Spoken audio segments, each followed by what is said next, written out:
everyone, welcome back to my channel and welcome back to another albums by decade video. If I sound a little bit ill, it's because I am. I'm just recovering from what I'm pretty sure was COVID. I didn't test, so I'm not 100% sure, but my mum had it and I felt really ill, so I'm still just kind of like recovering a little bit from that, so please bear with me. I feel like I've made a million of these videos, but the end is in sight, and today we're going to talk about my top 10 albums from the 2010s, which was a huge decade for me. In 2010, I turned 14. Literally all I did at that age and still now was listen to music 24/7, so I've got loads and loads of albums, literally thousands that I could talk about. Obviously this was a time when my music taste was really developing. I was discovering all of albums that I loved and not just listening to what my dad listened to. And yeah, I really hope you enjoy the video. Again, really sorry about my voice and croaky throat, and yeah, let's get on with it. So my first choice is gonna be the self-titled album by Noel Gallagher's High Flying Birds. I absolutely adore this album. Honestly, every single song is incredible. Now, I have spoken about Oasis before on this channel, and I'm definitely an Oasis fan, but I've never actually spoken about any of Noel or Liam's solo albums. And for me personally, this first High Flying Birds album is by far the best out of the Noel and Liam solo discography. Honestly, I think it's actually better than quite a few Oasis albums. Not sure if that's controversial or not, but I stand by it. And it really is a shame that Noel hasn't made an album as good as this. Like, this has so much potential, and then for me, his albums did just go downhill after this one. Not that they're terrible, but this was the peak. What was the name of the other album? The album that came after this, let me check. Okay, Chasing Yesterday, that came out in 2015, was a good album. It was a very good album. There was the bonus track Freaky Teeth on that album that is amazing. But for me, the self-titled first album is just the best. What I love about this album that he really just didn't manage to replicate in the ones that came afterwards is like the grandness of the sound. The songs have such a massive sound, and I think it's the use of orchestra. There's strings, there's brass, like these whole massive orchestral arrangements. They just add so much to the album. Just very ambitious and just really beautiful songs. It's the perfect length as well. It's got the perfect amount of songs. Every song brings something different. They're all quite unique. And yeah, my top 3 songs from this album are Stranded on the Wrong Beach, The Death of You and Me, and Everybody's on the Run. My next choice is probably going to be a strange one. It's a covers album, which I usually don't love, but this album literally got me through one of the worst times of my life. And I revisit it all of the time just for that reason, and it is Kisses on the Bottom by Paul McCartney. In my opinion, Paul is just one of the most versatile artists out there. Like, there is nothing that this man cannot do. And I know this album is a little bit of a love-hate, or just some people are kind of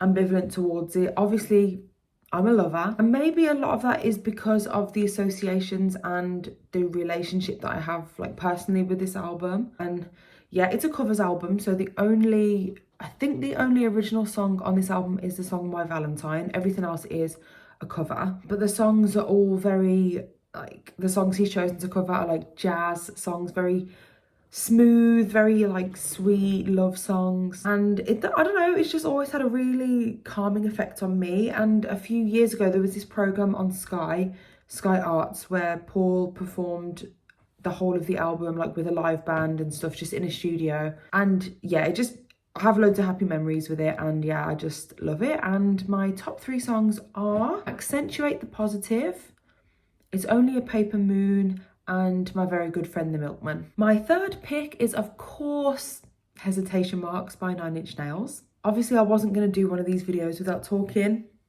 about 9 Inch Nails because they're my favourite band ever, and I think they're featured in every single one of these videos since they've started making music. So the first one would have been in my 80s video. We all know that I just adore every 9 Inch Nails album with every fibre of my being, but I really wanted to talk about Hesitation Marks. I think it's so underrated, and every song on here is a gem, with the exception of the song Everything, because I'm not a huge fan of that, but the other ones make up for it. And yeah, this album is just pretty unique. Like, I've not really heard anything like it before. I love the album cover. I love the tour that accompanied the album. Not that I went to it, but like the Tension tour.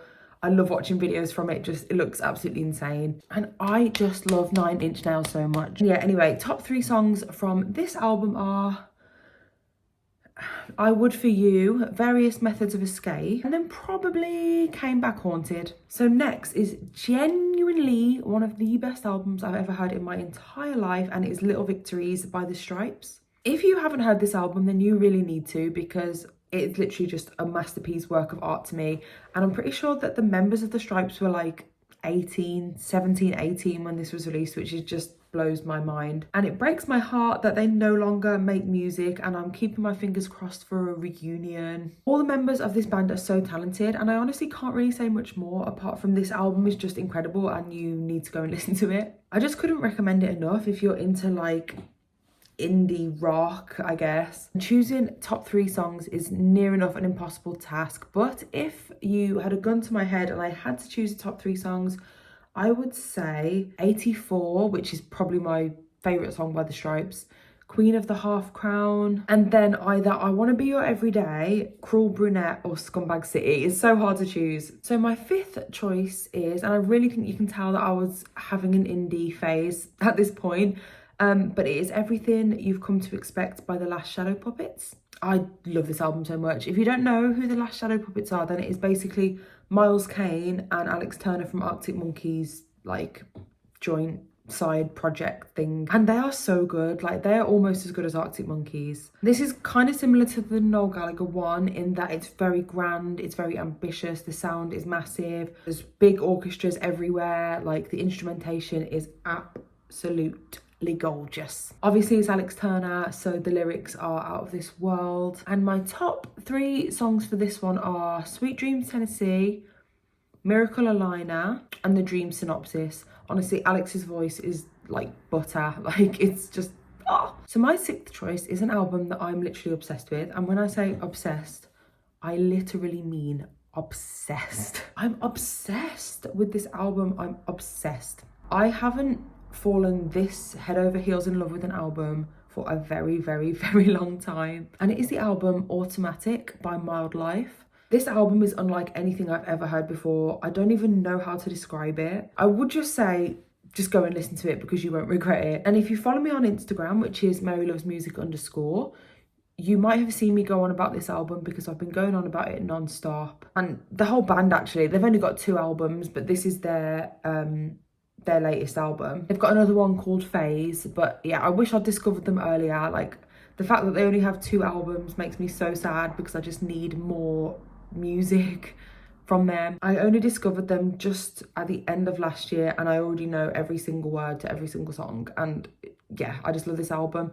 And it's only got 6 songs, so to pick a top 3 would be very difficult. But if you are only going to listen to one song, that I've ever recommended ever in my whole YouTube time, go and listen to Vapor by Mild Life. So next up we have To The Bone by Steven Wilson.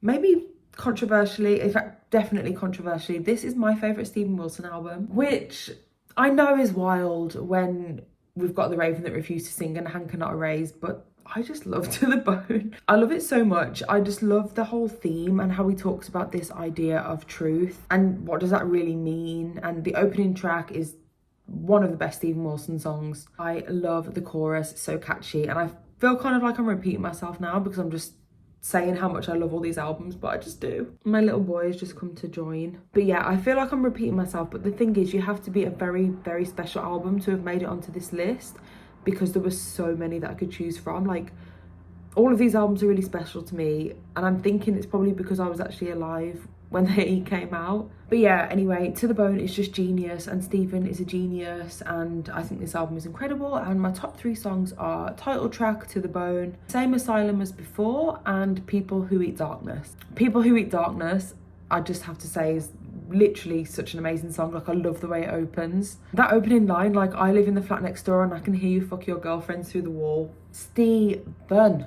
Next up, we have Folklore by Taylor Swift. Obviously, this was going to be here Obviously some Taylor Swift album had to be here at some point because she's just so iconic and has shaped my life in so many ways. And this was a surprise album that she just randomly released on the day, which just makes it even more iconic, and it's definitely my favourite Taylor Swift album. Obviously we all know that Taylor is one of the best songwriters of the last decade, if not the best, and she really leveled up on this album. The lyrics are unbelievable, like so many beautiful metaphors and this imagery that she conjures up and all these literary references. Like, she's so clever. I love how stripped back it is. It really makes her vocals the main event of the album, which I love. And it's quite rare for an album to have 17 songs on it and for me to still want it to be longer, but Folklore has managed that. Every song is stunning, but my top 3 would have to be Cardigan, The Lakes, Mad Woman, and I'm gonna have to choose one more, August. So my 9th pick, the penultimate album, is going to be A Brief Inquiry into Online Relationships by the 1975. I feel like, love or hate them, you kind of have to talk about the 1975 if you're going to talk about music in this decade, because they've been one of the biggest bands, here in the UK anyway. Obviously they're kind of love-hate. I know some people absolutely despise them. Obviously I like them a lot. I think they put on a really good live show, and my favourite of their albums that they've released is A Brief Inquiry into Online Relationships. Although I do think their debut album is very good, and I saw them live on the tour for the debut album and that was just amazing. But I love the songs on this album because I just love the way they're written. I find them very relatable. I think sonically they're very unique. And my top 3 songs are I Always Want to Die Sometimes, It's Not Living If It's Not With You, and then probably Inside Your Mind. So here we are at the end of the video. Thank you so much if you've made it this far. And my final favourite album from the 2010s is going to be Is This the Life We Really Want by Roger Waters. This is such a good album. I think it might be my favourite Roger Waters album. I think I like it even more than Amused to Death. I'm not even gonna lie. I don't know, this album really hooked me from the very first listen. The first opening track really gives me Pink Floyd vibes, which is obvious, but like, you know. And of course, Roger never shies away from controversial topics and making big political statements, and that's really what this album is. And I am here for it. But it also is a really beautiful album, like all of Roger's music. It's best listened to from start to finish, obviously as a full piece. Although for me personally, the first half of the album is stronger than the latter half, but they're both very good. I particularly love the song Picture That. Like that bit of picture a shit house with no fucking drains, picture a leader with no fucking brains. Like, it's so stupid, but I just love it. So yeah, that's probably my favourite song from the album. And then I also love the song Deja Vu, which is really nice and mellow and stripped back. And then probably the title track, Is This the Life We Really Want? So there we have it, the end of the video and the end of the Albums by Decade series, which is crazy because it's actually one of the first things I did on this channel. I first uploaded my top 10 albums from the 1960s. I think it was like nearly a year ago now, when I had like barely any subscribers. So if you've watched all of the episodes, then well done and thank you so much. And I really hope you've enjoyed it. And if you have any more series or any more videos that you want me to do, please leave them down below. Also make sure to follow me on Instagram at marylovesmusic_. And I'll be back next week with a music Q&A, which I'm gonna film literally straight after this video. So thank you if you submitted a question for it. Again, thank you so much for watching and I will see you next week.